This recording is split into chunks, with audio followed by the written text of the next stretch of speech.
IONIQ 5 XRT is the off-roadiest version of Hyundai's electric SUV, and I'm making a lot of air quotes right now. How rugged is it?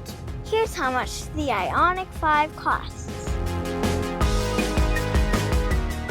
New for 2025, Hyundai has updated some of the interior elements of the IONIQ 5. It's a new steering wheel. They've reworked this whole center console area. We've got physical buttons over here, and they've also reworked the climate control area. There's just enough style with the shape of the handles, and I really like this material here, but most of the materials appear to be wipeable, which is excellent for a vehicle that you're going to get dusty. Yeah, and I like the little XRT specific trim on the doors there, and then also here embossed on the seats. Really, a lot of what impresses me about this vehicle is practical storage. There's a lot of storage in the door, including a big bottle, handy cup holders here, and I love this whole center console area. The entire thing slides fore and aft, so you can make a lot of different cargo decisions. And then you've got this armrest that has storage inside it, but if you flip it up, you've got this entire area right down here. You can put a purse there, and you've got this wireless phone charger, which is standard on all but the absolute base trim. Oh, and I love the fact that you've got a visual cue that, yes, it is indeed charging. And I appreciate that there's a charge port down there next to additional storage, as well as under here. There's a lot to like from a functionality perspective, and also a lot to like from the seats. I don't find any pressure points here. I'm really impressed with the lateral support too. It holds me in place nicely, no impediment to my arm movements. How about you? The seats were a total standout for me, for exactly what you're saying, where I feel really supported but not confined. Seated behind my ideal front seat position, there's so much rear seat legroom plus headroom, and those rear seats slide and recline. I fit comfortably in that middle position. Kiddo, what about you? How are you enjoying the back seats of the IONIQ 5? Pretty nice. That sounds like an innocuous statement, but if you watched Mystery Science Theater 3000, The Return, you would appreciate what you just said there. Kiddo, any challenges climbing in and out of the IONIQ 5? Nope, no challenges here. And on my kiddo's behalf, I like the fact that all but the absolute base trim have those little B-pillar vents for the rear seat passengers. Going back to the front seat for just a quick second, one thing that surprised me is that we do not have a memory function. The only seats that have memory in the entire lineup are on the limited trim, which is actually slightly less expensive than the XRT we're driving here. Weird. Moving to cargo, there are 26.3 cubic feet behind the second row seats. There's a little bit of an underfloor area, which is handy for storing, charging paraphernalia. But it is on the shallow side. I do like that the cargo floor, though, can be lifted up and then it can stay in a sort of an upright position. If you want to drop the seats, it's a 60-40 split, but you do have to come around the sides to drop them down. One thing you won't find back there in the cargo area is a spare tire. We just have a tire repair kit on all IONIQ 5s. And we do have the smart lift gate feature where you can keep the key in your pocket and after 3 seconds it'll automatically open up. Helpful if you frequently return to your vehicle arms full of gear. Sweetie, what's the car seat situation? There are 3 top tethers as well as lower anchors in the outboard positions. I'm 5'2", behind a workable front seat position for myself. There is room for a rear-facing car seat. The latch points are exposed, but they are a little bit nestled in, so it will take a little bit of finagling to get them in. Is that the word? Finagling? I couldn't think of a better word right there. How often do you finagle? Tell us in the comments. As for safety, the NHTSA has rated the IONIQ 5 5 stars overall. It is an IIHS Top Safety Pick Plus. We have 8 airbags standard. There are 2 more for 2025, and a full suite of active driver assist technology, plus an optional radar-based rear occupant alert system. Family, what do we think? Is the IONIQ 5 family friendly? Family friendly. Family friendly. But in the XRT trim, it is rich family friendly. Rear window test. Not all the way down. High five. Boop. Armrest test, driving in a comfortable 8 and 4. Oh, look, I can do this. I can slide this forward, and I've got easy access to this big, broad armrest. I would like a little bit more padding on the edge here. We do have some stitching right where my elbow lands, but generally comfortable. I'm going 75% inboard, 75% outboard. Moving onward to style. Ever since the IONIQ 5's launch, I have loved its hatchback profile, that kind of cool crease on the side, and that whole pixelated theme. It's almost like it's been meticulously engineered to appeal to my sense of nostalgia. I'm from the same era, baby, and I love it. I especially like the lower bumper and how the plastic looks all pixelated, and the rear taillights. And that's the kind of theme, too, that continues throughout the vehicle. You'll find those little pixels in all sorts of different places, including right here in front of me as the driver. Normally, I don't like EV door handles, but these have performed pretty well. You walk up to the vehicle with the key in your pocket, and they pop right out.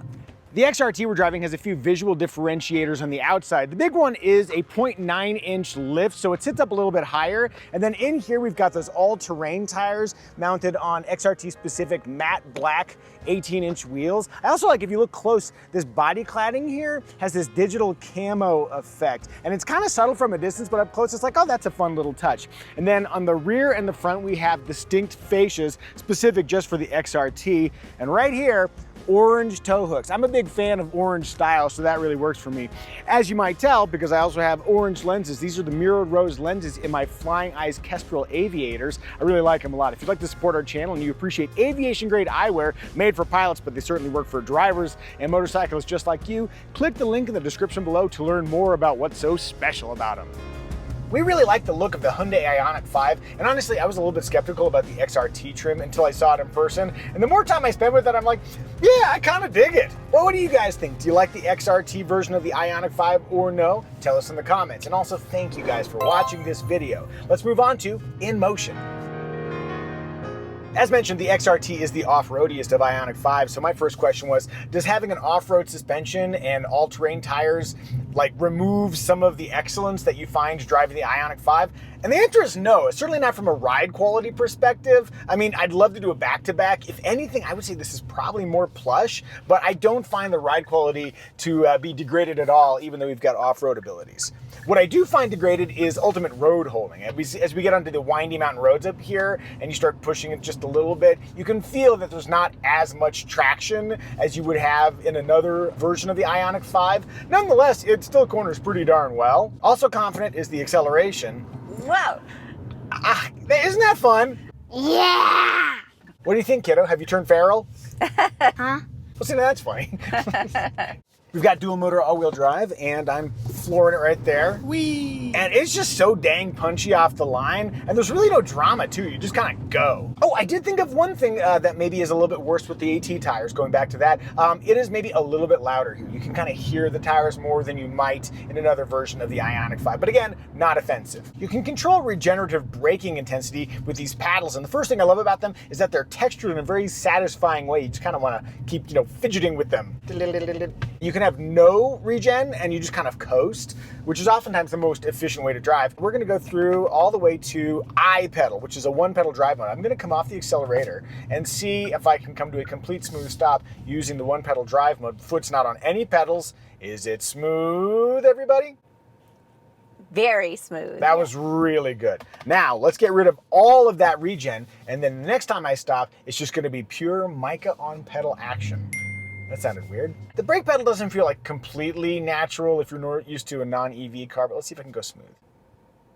Oh, pretty smooth. Pretty smooth. I would say that passes the Micah Muzio Limo Challenge. On the left side, you've got your drive mode selector here, your Eco, Normal, Sport, and customized My Drive. And then on the XRT trim, we've got this terrain mode down here. We can pop that into snow, mud, and sand, which is a great lead into how is this thing off-road?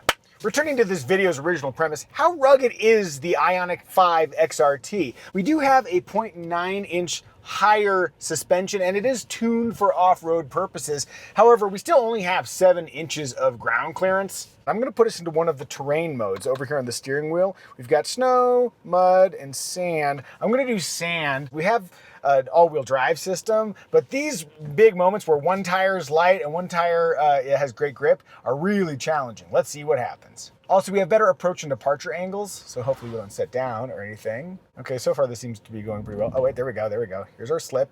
You spoke too soon. Yeah, slightly too soon. Okay, let's see. We're a little bit light now. Let's see if we can move forward. Oh, that was... That was nothing. Surprisingly easy. Okay. That was actually way easier than I would have expected for a vehicle that doesn't have proper limited slip differential abilities. So we've got pretty solid traction from the AT tires, and we do have the ability to get up awkward articulated moments. Where I have some hesitation with the XRT is in underbody protection. Now, there are fewer critical items to be damaged in an EV than there are, like, you're not gonna bash an oil pan or anything, but there are still sensitive bits under there. I was taking a peek under the XRT, and you got like some plastic protection, but if you're like, yeah, like bashing down on big rocks, that could be a problem. Yeah, avoid the XRTs. Sweetie, oh my. Sorry. Thank you, Sensi. The other challenge is that we do not have a spare tire. And so if you're going out into an off-road environment and you have no way to get back if you slash a tire, that would give me pause. You want to make a dumb dog joke now? No, I'm just picturing you with big kitty paws and kitty ears. I'll just be doing that for the next 10 minutes. So in conclusion, the XRT, more capable than you might expect, but from a ruggedness perspective, which is like how much can you go bash about and reliably get back home, I would have a little bit of concern. That's what I think about driving the Hyundai IONIQ 5, but what does Sweetie think? Evie's at the wheel. As you're maneuvering around here at slow speed, is this maneuverable? I like that it's not too large. The steering seems reassuring. Can you see out of it okay? I don't like looking over my right shoulder with that large C-pillar or my left shoulder with this large B-pillar. So no, but luckily we happen to have this camera that comes on when you turn on the turn signal. Yeah, so you have a view into your blind spot, but even if you don't have that optional feature, you do get blind spot warning standard. As you pull out, feel free to move with whatever haste you're comfortable. Confident power? Yes, confident power. I like driving an EV because I just have to let up off the gas and there's an instant slowing. Yeah, depending on how you have the regenerative brakes set up. If you want even more of that braking, you can pull that left paddle. When you're driving these things, is there any fun to be had? I find it kind of a carefree driving experience, which to me is fun. Nothing dramatic happens. It just goes where I want. It's speedy enough to get out ahead of traffic. If we were in the market for an electric SUV type thing, kind of really more of a hatchback, but whatever this thing is, are there any game killers that would prevent you from wanting to drive an IONIQ 5? No game killers here. What about the XRT in particular? No game killers here either. In fact, I would prefer this one since we live so close to nature. Yeah, having a little bit of extra ground clearance and the AT tires would actually be pretty darn helpful. All right, I'm getting back in the driver's seat. Moving on to remarks.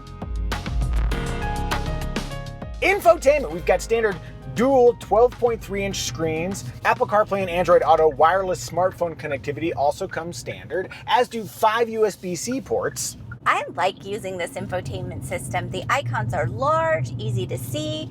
They are color-coded. The menus are laid out in a way that's super logical, and I appreciate the physical buttons down here, as well as a volume and tune knob. I do wish they had knobs to adjust the temperature because I find them a little bit simpler to use when I'm driving, but I can work with this. A feature I appreciate in the infotainment display is the optional 360-degree camera system. It gives you a lot of visibility just for driving around like normal, but also when you're off-road, it gives you that extra little bit of visibility so you don't whack into something, hit a tree, drive over a needlessly huge rock. Another cool feature we have here is Remote Smart Park Assist, where you can use the fob to move the vehicle into and out of spots. And it's gotten smarter over the years, so you can use it to put it into perpendicular spots or just super narrow garages. And you can use that smart parking functionality either from inside the vehicle or outside of the vehicle with the fob. And now let's take a look under the hood in a test inspired by my buddy Brian. Here's how you open the hood on a Hyundai IONIQ 5. What you'll find under there is a little bit of frunk space. And if you look over to the left side, that's where you add the washer fluid. And if you're wondering what the horn sounds like on the IONIQ 5,